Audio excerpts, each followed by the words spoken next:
Assalamu alaikum students. Our today's history topic is international relations. Here we will discuss Pakistan's relations with Islamic world.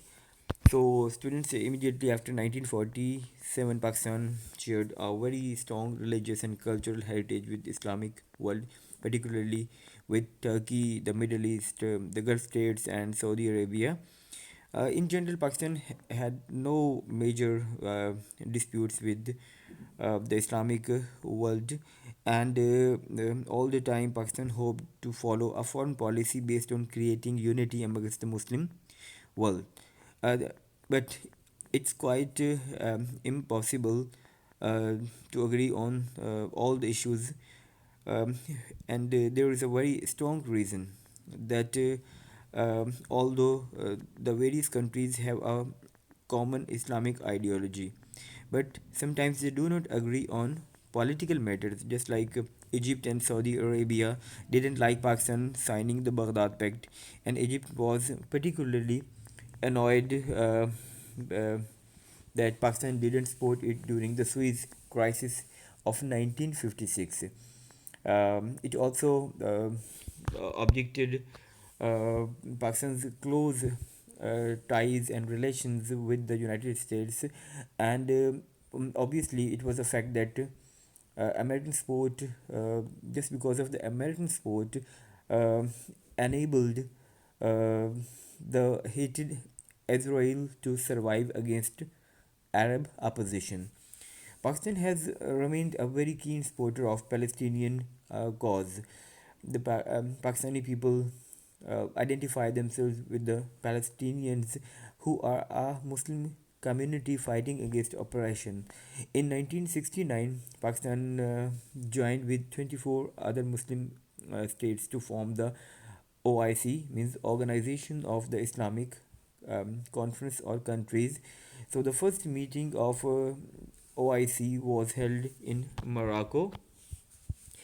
It was decided to set up a permanent headquarters in Jeddah, Saudi Arabia, until Jerusalem was liberated from Israeli control. So in 1971, um, um, one of the OIC summits meetings was held in Karachi, and in February 1972, the second OIC summit was held in Lahore, what got too much fame in the world. As a member of OIC, Pakistan supports the agreements that the Palestinian um, problem is a matter of concern of all the Islamic countries. Israel occupation of the Palestinian lands has been condemned on many occasions by Organization of Islamic Conference.